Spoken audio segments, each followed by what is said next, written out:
the suppression of the use of marijuana and of the forces lurking behind it are the most important jobs this department is now engaged in. In 1930, the records on marijuana in the Washington office of the Narcotics Division scarcely filled a small folder like this. Today, they fill cabinets. Welcome, ladies and gentlemen, Coloradians and everyone that's smart enough to listen from the outside. It's one of the most amazing plants we've ever discovered. The pot party, the trippers, the grasshoppers, the hip ones, all gathered in secrecy and flying high as a kite.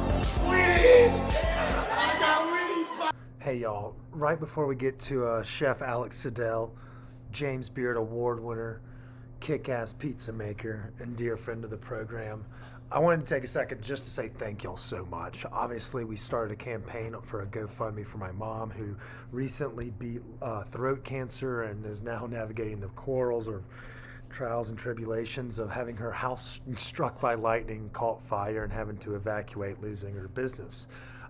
She wouldn't be able to get back up on her feet as quickly as she will be able to if it wasn't for y'all.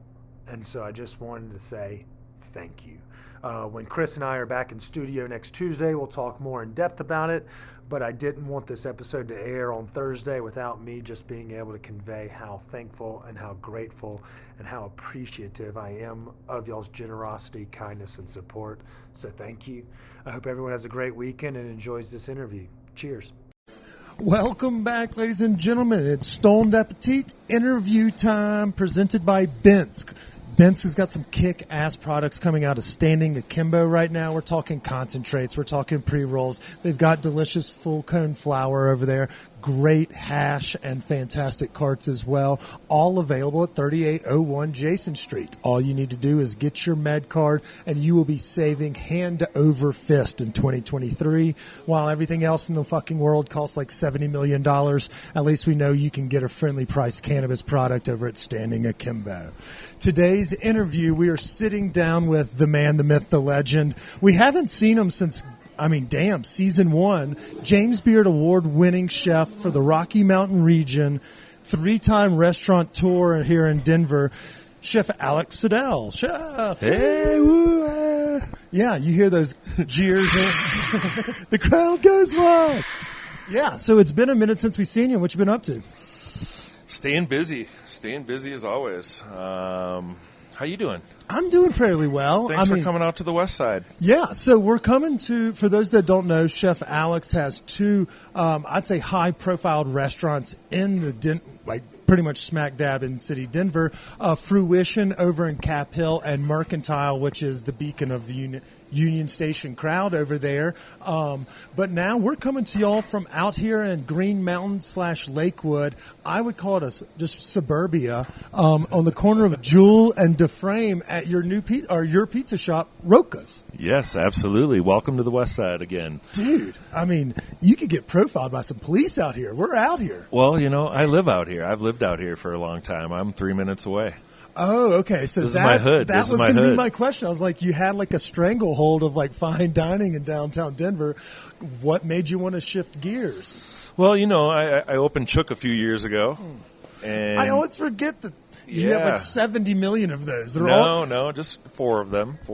That's a lot. But Chook was meant to do good things for the community and do good things for restaurants and, provide food that's affordable to people. Because when I grew up, I couldn't necessarily afford to eat at Fruition or Mercantile. And, as a chef, that's what you're constantly working towards, the pinnacle of your career and learning food and techniques and using the best products. But people have to eat every day. And I love pizza. And this place is in my neighborhood. And it needed a little helping hand, so here I am. Dude, I love it. And I'm sorry I forgot about Chook in my badass intro. I thought I had that thing down. But yeah, for those that don't know, there are locations over in, kind of University Park. He has one in Stanley and then a couple others peppered around the area. And that one it's an approachable dining aspect. You get the whole roasted chicken and sides for the family of 4. I think that's actually the last time you and I spoke. Fuck me. Yeah. Jesus, Kip, you got to be better, a little sharper. Too much weed. Dude, it's definitely too much weed. Well, it's been a minute since I've seen you though. So when did you, I guess, join the team here at Roca and start getting your hands dirty over there? Yeah, so this place was Front Room Pizza for 30 years. My wife and myself, my kids, had been a local patron of Front Room, basically weekly. It was our pizza fix. It was the closest thing I could get to a thin crust pizza from home, coming from Wisconsin. And, the original owner got rid of Front Room a few years ago, and we all kind of saw it go into a little bit of a decline. And I'll tell you what, from personal experience now of 8 months, it's not easy to run a restaurant here in Lakewood. It's just it's a whole different vibe from running restaurants in downtown Denver. Attracting the different talent in the kitchens is different. Your demos are different. You're not there's not a reliant of foot traffic out here like we mentioned Burbia. It's more of a driven community kind of aspect. Well, and that's the thing is I just really wanted to make sure my family had a good place to eat. I love that. I knew it. You're like, I can't not have a good pizza in my area. Fuck it, I'll do it myself. Well, I really came in to help, and circumstances through COVID created this opportunity where the partner and original or previous owner moved to Costa Rica. Oh, nice. Some good ganj there. There's a lot of good things down there. Weather, fantastic. Well, he's smarter than I am. So here I am. As we get prepared for another foot of snow tonight. Here I am. Not necessarily wasn't intending to own this restaurant outright. But here I am, and I'm ready to take on this responsibility and make a great little neighborhood pizza and pasta shop. All right, so I've actually never had the Roca's Pizza, and I like to be unbiased. So we were going to do the interview first so that I didn't suck your dick extra hard or tell you the pizza's great. So everybody will be able to see it in our Super Bowl reviews of the best pizzas you've got to have for the Super Bowl. So y'all will be showcasing that. So we're really excited about it. You mentioned that you were kind of looking for that thin crust that you got from Wisconsin. What the fuck does that mean? That's not even a real style, is it? Well, Wisconsin thin? Does that just mean a couple of winter pounds? Some people call it Chicago. Oh, the tavern style. Tavern style. Okay. But I'm not from Chicago. You're from Wisconsin? I'm from Wisconsin, a little tiny town called Racine, and we probably had about 10 or 11 places that all serve thin crust, cross-cut, party cut, if you will, tavern-style pizza. And, what this originated from was a lot of Italian families that emigrated here in the early 1900s. They opened up corner bars and had to have some food. And this thin-crust pizza was something that developed in the early generations of Italian families. One of my favorite places, I just saw it on Country's Best Pizzas or Best Pizzas in Every State, Wells Brothers in Racine, Wisconsin. Really? Y'all bring it home for the state over there? Oh, I mean, so Wells Brothers is in the hood. It's in the hood. There's a Racine County Sheriff's officer outside the door. That's making how you sure know people. It's good. Yes. That's like the Waffle House vibe in the So South. every time I go home, I got to get my Wells Brothers fix. And so, talking to the owner of Wells Brothers, he gave me a lot of tips. I've never owned a pizza restaurant before. But, we've been working on the dough. We do a thin crust, very similar to my home style. And then we also do a thick Sicilian pan crust. Okay. So we make both doughs. They both ferment overnight. We put a lot of love and care into that dough. They're growing things. They're living. So everyone's maybe slightly a little different. But I think we're starting to develop consistency in that crust, and it turns out pretty good. You'll have to be the judge. I mean, I definitely will. And I feel like that Midwest tavern cut, because, oftentimes when you think Chicago style, you think of the big lasagna style. But when you talk to folks that are living in the Midwest or come from the Midwest, oftentimes Wisconsin, it's directly thought of its cheese curd capital. So that's what I was giving you credit for. I was expecting a cheddar cheese top. But the tavern style cut seems to be the true, if you're from here, that's your style of pie. So that gets me excited because we do have that influence influx of the Midwesterners, the ranch eaters, the casserole country people have moved west for a little bit more excitement. It's either Chicago or Denver. So we have a lot of those. And so now that we're going to add this tavern style to our arsenal that we know that it's here, that gets me really excited.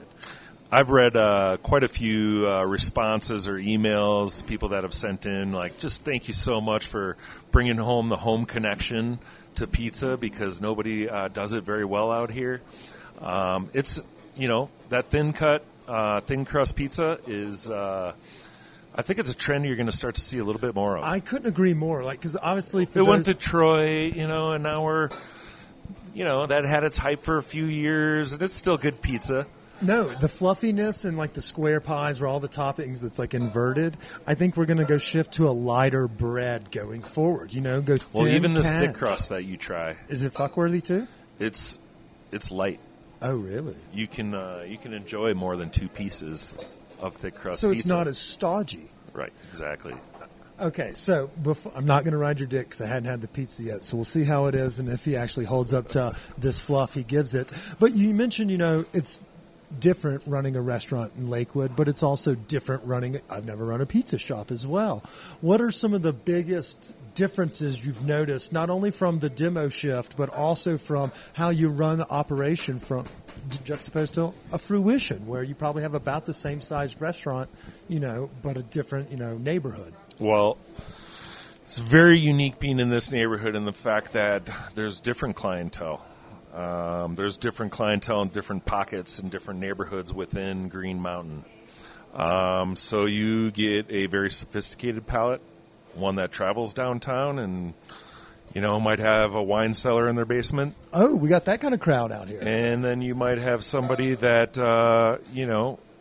for lunch they might have had a couple Big Macs, and that's their style of food. Hey, you looked right at me and pointed at that as if I'm the king of shitty food, and I just want to say I am honored, Chef. Thank you so much. I'm a Popeyes guy, not a McDonald's guy, and a Costco hot dog. But yeah, Popeyes, I can get down with Popeyes. Those are, you're salt of the earth. You're Stoned Up Petite community members. I love it. Sure.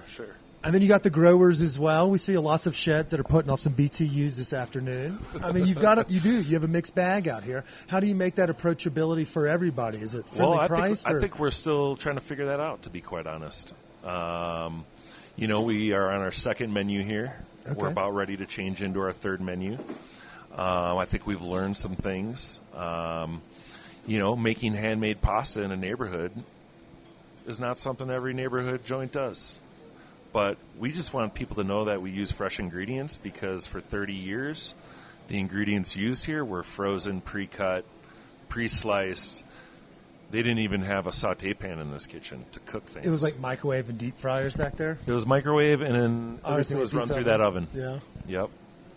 So, I worked in those pizza kitchens growing up. I remember burning my hands, but it's like, fuck it. This is all we've got. This is how we're going to run everything. Cheese fries with just pepperonis on top. I get it. Yep. So you mentioned you're on your third iteration of the menu. Does this mean you're kind of going with seasonal ingredients, or does this mean that you're kind of still figuring out what plays in the neighborhood? Like you mentioned fresh pasta. I mean, that sounds fucking delicious. Salads obviously are natural. Do we have a cheese stick or a garlic bread? What are we talking here on this third iteration? Yeah, I think one thing we started out was a charcuterie plate. Oh. We had cured meats and cheeses. Not a lot of people were into that. Okay. They were into more of the Frito Misto. Yeah. Fried balls. Fried calamari. Yeah. And then we also do arancini, which is a risotto ball that's fried. People love those.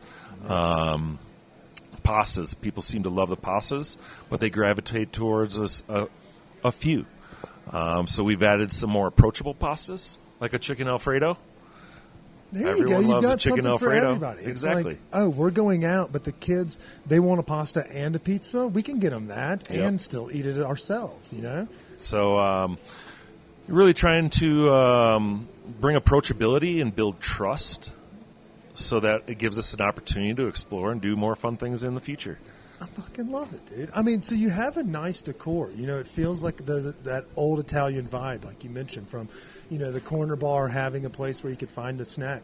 It kind of has that feel. There's a little bar where you could sit up there if you're by yourself. And you've created the salad bar, which brings me a little bit of nostalgia. Absolutely. We need to get, you know, kind of an NBA Jam in one of the corners or one arcade game, you know, something of the nature. Well, you see that whole other side? There's plans. Oh, There's plans. look at that. Look at that. You know, we'd like to bring a little bit more of a bar in here and Oh, really? a full liquor license and a place for people to watch the game while they're having pizza and have a beer or cocktail or whatever it might be. I fucking love that. You know, I did a little bit of a remodel when we opened up in April. Just kind of try to clean things up. I mean, that was just, you couldn't even look at that area over there. I kind of like this, but it feels like Touched up the salad bar a little bit. You know, every pizza little joint needs a little salad bar. And so, yeah, we'll keep continuing to tweak and work on making it a better place to come and enjoy. hell yeah. Well, you know, we've talked a little bit about it. We'll dive back into it in a little while, but let me ask you a little bit of, you know, how do we know that Alex knows what the fuck he's doing? And that's a great question, followers. What experience do you have in pizza? What is your favorite kind of pie outside of Wisconsin? You know, how deep did you have to dive into it? How far did you travel to experience the best of the land? What do you think of Dave Portnoy's One Bite reviews? Good luck. Well, pizza is something that I've been pulling out of the freezer since I was 5 years old. It was probably one of the first things I cooked. So let me tell you, I've tried a pizza almost from every corner of the world, whether it be frozen, Totino's, Jack's, Bruce's, Chicago style, thick crust, New York style, which I can't stand. What do you say to the people that say New Haven and New York own the world of pizza? You know, I was looking at the top 10 best pizza states, and they're all on the East Coast. Yeah, but I think that's where also the editors and the readers that want to get their name, like if you see something that's like, if someone was like Charlotte, it's not going to buzz anything in Food and Wine from Charlotte, North Carolina, but it'll piss off some New Yorkers. Well, and then along came California in the 80s, and they created their own type of pizza, and it's probably closer to more of a Neapolitan, like we know it is today, Neapolitan pizza. You're talking about the famous California Pizza Kitchen. Correct. On the heels of Louise's Trattoria. So, like, would you say that the fact that Denver doesn't have a style and that we have a very large transplant community has kind of helped the fact that we can have these different varietals of pizza that you can kind of fuck with a couple different styles and they both kind of be approachable to different parts of your community? I think that's exactly it. You know, the pizza game here in Denver has grown in the last 5 years. You know, there was a time where you could get sexy pizza and Domino's, and that was about it, right? Cosmos with the spicy Cosmos, ranch. right? Yeah. Yes, absolutely. But you know, I think, like you said, there's an influx of Midwesterners.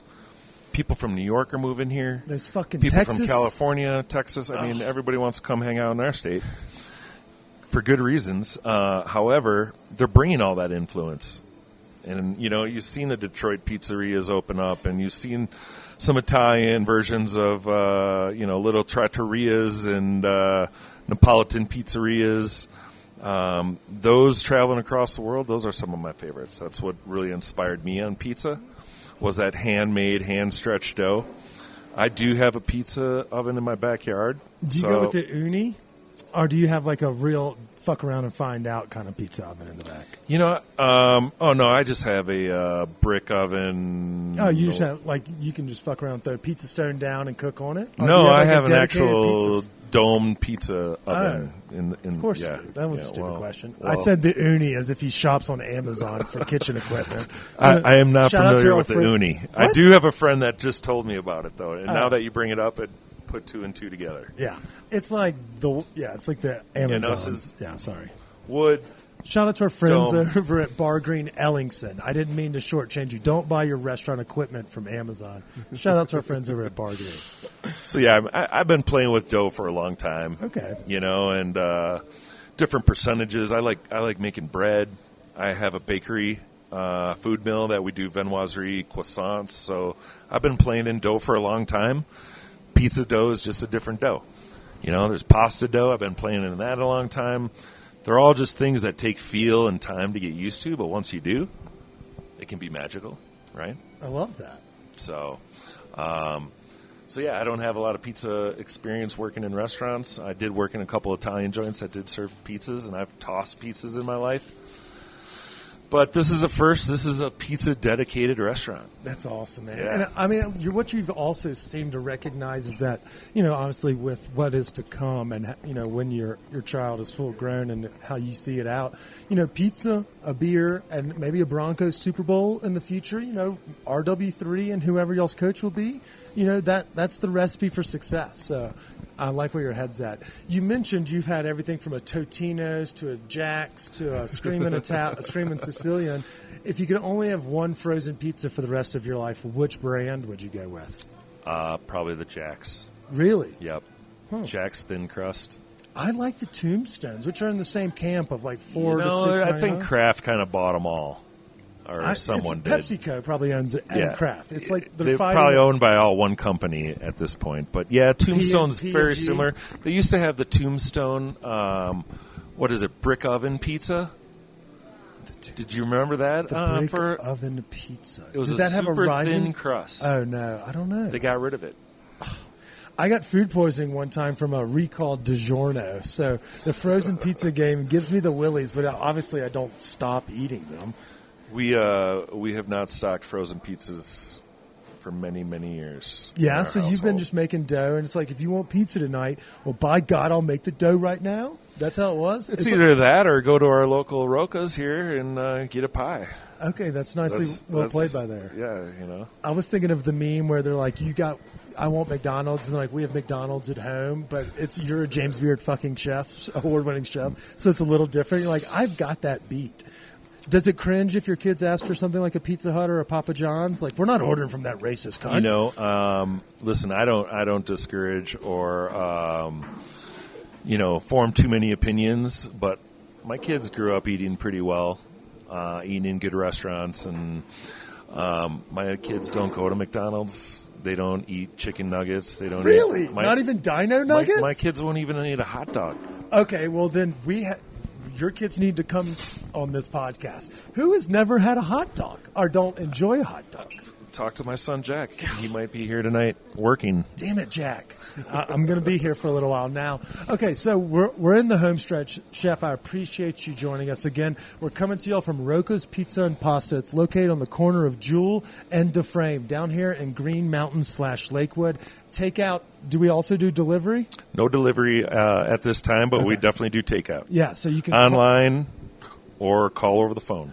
And so for those that want to hear this and they saw it on social media, what's the website? Give them all the links so they can just go and order it right now. rocaspizzaandpasta.com. Pretty straightforward. It's pretty easy. Yeah. You can check out our social on Facebook, Instagram. Trying to hold that down. That's you? Are you running it? No, okay, no. Okay. Devin. Oh, shout out to Shout out to Devin. Yeah, she should be here. I know. She's sipping on Paloma somewhere on a rooftop. Yeah. But it's all right. We're out here working away. We got this. You're in the home stretch. You have two more questions. These are presented by Mile High Life. It's the new location. If you're looking for something to do after work, go over to milehighlife.com. We've got something for everyone. All right. First question is, if you could only have two toppings on pizza for the rest of your life, which two are you choosing? Pepperoni mushroom. Fuck yes, that's my Easy. call. That was my call as well. Easy. Did you see my recent post and that's why you said that? You're just trying to butter me up? No. Okay. He may be doing that because he wants a good review, but we won't allow it. What's your stance on pineapples with pizza? Or any fruit, if anybody wants to do like a fig prosciutto with a little balsamic glaze and arugula? In fig fruit? I'm going to go negative. Okay. No fruit on pizza? We do serve pineapple here only because it's requested often. So it is. Okay. And I feel like every time we ask, it's a contentious 51-49. And it would be the first topping I would take off of our toppings list if I didn't have a heart and didn't consider others' feelings and desires. Do you think you would like lose a customer forever? They'd be like, well, God damn it, if you don't have pineapple anymore, I'm going down the street. I'll tell you what, it was an I don't argument before we opened. Let's just say that. It was a true It was argument contentious? whether we were going to do pineapple or not. And the pineapple lovers won. I hate that for you. So you're a traditionalist in that sense. Pretty much. I mean, I grew up on pepperoni and cheese. Once I learned to like mushrooms, I added those, and I stick to what I like. Hey, okay, so If I'm going Neapolitan, though, it's a prosciutto and mushroom pizza for sure. Okay. If you could travel anywhere to go eat pizza in the world, where would you go? And don't say Racine, Wisconsin. Or you can. I don't give a shit. I've been to Italy and had a lot of good pie in Italy. Yeah, did one of them blow you away? Not to say that I could be like, wow, I need this one back. I haven't eaten at Pizzeria Bianco in Scottsdale. Yeah. In Phoenix, and I've done events with him, but never eaten. Be like, dude, in just his make shop. one pie. It's like when Jerry Seinfeld's trying to get a massage from his masseuse girlfriend. Kind of the standing in line like a block long line for a pie doesn't resonate with me very well. See, I would rather stand in the line than have to be that dickhead that's like, oh, excuse me, I gotta go to the front. I know I don't want to be that guy. I would I'd rather stand see, and in that's the the back. thing. I'd stand in line instead of trying to pull a card, Yeah, be like, I can't do it, but I've got to try this pie. Okay, cool. So that means that he's obviously, he's got a good taste palate. So if he's saying that this is a pizza he covets or he's hunting, for our Phoenix fans, just go rub it in his face and start tagging Alex on Instagram every time you eat Pizzeria it. Bianco. I've heard wonderful things. Yeah. The lady friend, her family lives down there, so I'm going to have to make a point. And as a golfer, I want to get back down there. There you go. To swing them, so. Okay, so for real, these are the last two questions of the night. The first one is, if you could be a dinosaur, what dinosaur would you be and why? Do you consider octopus to be a dinosaur? Who the fuck says stuff like that, I Alex? mean, they come from the same age. I know. It's prehistoric. We do not It's consider- prehistoric. Well, so are alligators, and we're not accepting those as answers. Or snapping turtles. I've never been asked this question before, so I have to understand what the prerequisites are for the question. Well, I'm sorry it was so vague. It has to be a reptilian animal. Or were dinosaurs birds? If so, then it has to be a bird dinosaur from the prehistoric. Right. Let's go with age. octopus then. Okay, yeah. And why? Because they're delicious? Because that's bullshit. Well, they're brilliant. You like the video when they punch fish just for fun? They're very smart. How do you know keen, this? Full of sense. They're soulful and They're just sensitive. like they're like an 8-tentacle clit. That's all they are. That's exactly it. We've never heard octopus as an answer, and if Chris hears this, he's going to roll over and scream that he wasn't able to sneak out of work early for this one. Okay, last question of the night, and this one's a little bit more humbling. Let's say tonight's the last night on Earth. You get to have your last supper with 3 people. They can be dead or alive, but they cannot be friends or family. Who are they, and what are we doing? 3 people. Dead or alive, but they can't be friends or family. Lisa Marie Presley. I mean, anybody. So here's the thing about me. I've worked in restaurants my whole life. You hate everybody. I've watched about this many movies, counted on one hand. My wife makes fun of me because I don't know who Brad Pitt is. You kind of look like him with your hair like that. So Not I guess, like a lot. Don't let him get a big head. He's ugly as fuck. Don't worry about it. if it's not my friends or family, You don't want what's to. the point? I'd just rather be alone. Okay, well I was thinking you could say something like Leonardo da Vinci. Somebody like That wouldn't excite me. King Henry VIII. Is there somebody that would revolutionize the pizza kitchen that you may want to shake the hand of? James Beard himself? I don't know. I thought there would be a food influence that may no longer be with us that you would like to share. But seeing as you're such a family man and you've created a restaurant where you and your family can enjoy casual pizzas together, I'll let you have your fucking foretop with your family. Thank you. Have you seen Jimmy recently? Absolutely. How's he doing? Jimmy's doing awesome. They can't hear you, but Jimmy he was the cheese shepherd at the old Fruition Farms. Jimmy's selling food. For who? Altamira. Okay. Y'all check out Jimmy. He's awesome. I hadn't Yeah, seen him in a absolutely. month of Sundays. Great but dude. He was a fantastic tour guide. He was at the here farm, for a little too. bit. Was he? Yeah. I thought they moved, but maybe I was mistaken. No, Okay. they're still around. Nice. Well, Jimmy, I don't know if you listen to this, but I miss you, brother. I hope you're doing well. Chef, I appreciate you taking the time to goof off. Let us, showcase your restaurant. I'm excited to dive into these pies, and if y'all want the whole review, it'll be on our social media. Remember, they're open. Give us our hours and days. We're open Sunday through Thursday, 4 to 8, and Friday, Saturday, 4 to close, which could be going all night. Who knows? I love it. But 7 days a week as of just a couple weeks ago. Hell yeah, and it's perfect time. Obviously, with playoff football here, cold weather, you don't want to be having to slave away in the kitchen while games kicking off. Make sure you order your pies from your local spot. And if you're down here and you're looking for a delicious lunch or supper, swing through Roca's. Again, it's at the corner of Jewel and DeFrame in Lakewood/Green Mountain. Chef, thanks again for joining us. Without further ado, here's Chris with our last ad read of the night. Cheers, everybody.